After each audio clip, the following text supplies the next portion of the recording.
ចូលរៀនថ្ងៃដំបូងងើបមករៀងស្ពឹកតិចឲ្យមើលទៅមុខក៏ដឹងដែរគេចូលរៀនម៉ោង9ខ្ញុំនេះងើបតាំងពីម៉ោង7កន្លះធ្វើមិនទេបើយើងហេតុតែសប្បាយចិត្តចង់ទៅរៀនចឹងហើយងើបរៀងលឿនតិចហើយណាមួយថ្ងៃហ្នឹងជាថ្ងៃចូលរៀនដំបូងហងចឹងហើយយើងត្រូវទៅតាមគេបើមិនទៅតាមគេទេអត់ដឹងរកថ្នាក់រៀននៅណាឃើញទេហើយវីដេអូនេះមើលទៅរៀងវែងតិចហើយប៉ុន្តែមិនវែងខ្លាំងទេវាមិនល្មមដែរព្រោះអីសកម្មភាពនៃខ្ញុំចូលរៀនថ្ងៃដំបូងហ្នឹងវារៀងច្រើនគួរសមដែរហើយងើបពីដេកមកអត់មានធ្វើអីច្រើនទេងើបមកចូលមុជទឹកមុជអីហ្មងហើយកៅអៅហ្នឹងមើលទៅវាមានលុយអីណាទេពាក់ឲ្យតែបានទេព្រោះអីយើងជាសិស្សមានទៅឡើងឆាកឡើងអីណាទេពាក់ឲ្យតែរួចទៅពេលទៅរៀនហ្នឹងហើយក៏បន្ថែមអាវធំមួយទៀតព្រោះអីវារៀងតិចដែរតិចឃើញខ្ញុំនៅក្នុងបន្ទប់ហើយមុជទឹកមុជអីឃើញធម្មតាអញ្ចឹងកុំថាអត់តិចដោយសារតែនៅក្នុងបន្ទប់ហ្នឹងវាមានម៉ាស៊ីនកដៅអញ្ចឹងហើយវាអត់សូវតិចទេតែចេញទៅក្រៅព្រោះអត់មានអាវក្រៅទេគឺដឹងតែតិចខ្លាំងហ្មងព្រោះអាកាសធាតុពេលហ្នឹងវាអត់ទាន់ចូលដល់ខែក្តៅទេវានៅតិចដូចខ្ញុំប្រាប់ពីវីដេអូមុនអញ្ចឹងហើយពេលថាចេញពីបន្ទប់មកក៏ទៅដាក់ទឹកក្តៅមកកំពងសិនដើម្បីយើងផឹកឲ្យវាមានកដៅក្នុងខ្លួនអញ្ចឹងអានឹងយើងផឹកទឹកក្តៅហើយក៏ជិះចរាយន្តចុះមកជន់ក្រោមមកមុខដមហ្នឹងដើម្បីចាំគ្រូគាត់មក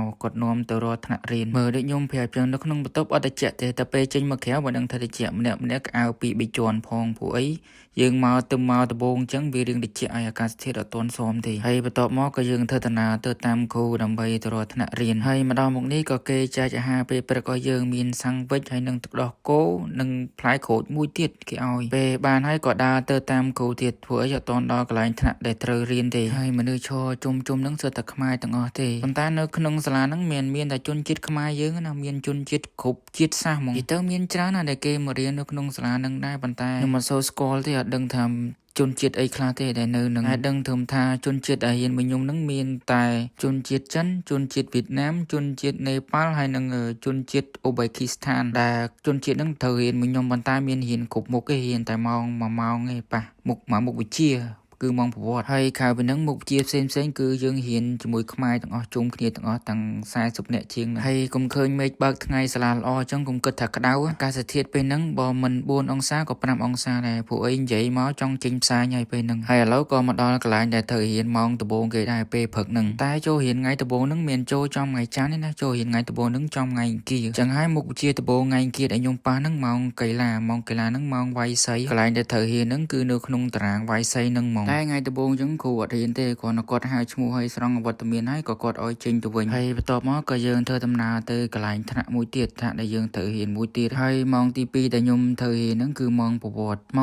នឹងក៏គ្រូគាត់អត់រៀនដែរគ្រាន់តែគាត់ហៅឈ្មោះសិស្សនិងគាត់អវត្តមានតែប៉ុណ្្នឹងទេដោយសារតែសិស្សអត់ទាន់មកគ្រប់ទេហើយថ្នាក់ម៉ោងប្រវត្តិហ្នឹងដូចខ្ញុំប្រាប់អញ្ចឹងមានគ្រប់ជាតិសាសន៍ដែលត្រូវរៀនមួយគ្នាអញ្ចឹងមានតែខ្មែរយើងទេមានលេគ្នាទាំងវៀតណាមទាំងចិនទាំងអីអញ្ចឹងដែលខ្ញុំប្រាប់មុនហ្នឹងប៉ុន្តែអត់មានជនជាតិកូរ៉េទេមានតែជាតិផ្សេងមកពីខាងប៉ែកអាស៊ីយើងអញ្ចឹងថ្ងៃចូលរៀនដំបូងហ្នឹងមានតែខ្មែរយើងទេដែលមកបានច្រើនជាងគេហើយពេលហ្នឹងខ្មែរយើងក៏អត់ទាន់មកអស់ដែរនៅសល់ដែលអត់ទាន់ឡើងមកពីខ្មែរហ្នឹងនៅប្រហែលជា10នាក់ជាងទៀតដែលត្រូវឡើងមកពេលក្រោយទៀតអញ្ចឹងហើយគ្រូក៏គាត់អត់ទាន់បរិញ្ញាដែរបន្ទាប់ពីហៅឈ្មោះហើយក៏គាត់ឲ្យយើងចេញហ្មងហើយម៉ោងប្រវត្តិហ្នឹងក៏ជាម៉ោងចុងក្រោយដែរព្រោះពេលព្រឹកហ្នឹងមានតែប៉ះតែពីមុខវិជ្ជានឹងទេហើយវីដេអូហ្នឹងខ្ញុំក៏ថតបានតែពេលព្រឹកដែរអត់បានថតដល់ពេលថ្ងៃដល់ល្ងាចអីទេថតតែសកម្មភាពពេលព្រឹកថ្ងៃដែលខ្ញុំចូលរៀនហ្នឹងបន្ទាប់មកក៏យើងធ្វើដំណើរទៅកន្លែងដមវិញកន្លែងដែលយើងគេងហ្នឹងដើម្បីទៅរកបាយញ៉ាំហើយជ្រៀតពេលដែលដើរទៅហ្នឹងក៏ថតទេសភាពតាមផ្លូវដែលដើរទៅកន្លែងដមវិញហ្នឹងឲ្យមើលអញ្ចឹងហើយក៏មកដល់កន្លែងដែលយើងត្រូវចូលញ៉ាំបាយដែរទៅកន្លែងចូលញ៉ាំបាយហ្នឹងយើងមិនចេះតែចូ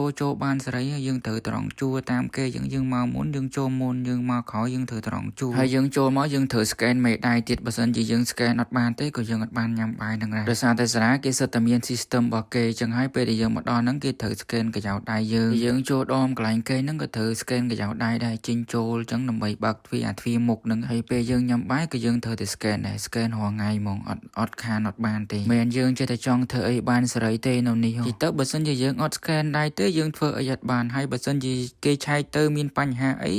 គេឆែកមើលឃើញកញ្ចោដៃយើងឈ្មោះយើងអាហ្នឹងក៏យើងមានបញ្ហាដូចគ្នាដែរគេស្គាល់ហ្មងហើយវីដេអូខ្ញុំក៏មានតែប៉ុណ្្នឹងដែរជួបគ្នាវីដេអូក្រោយបាយ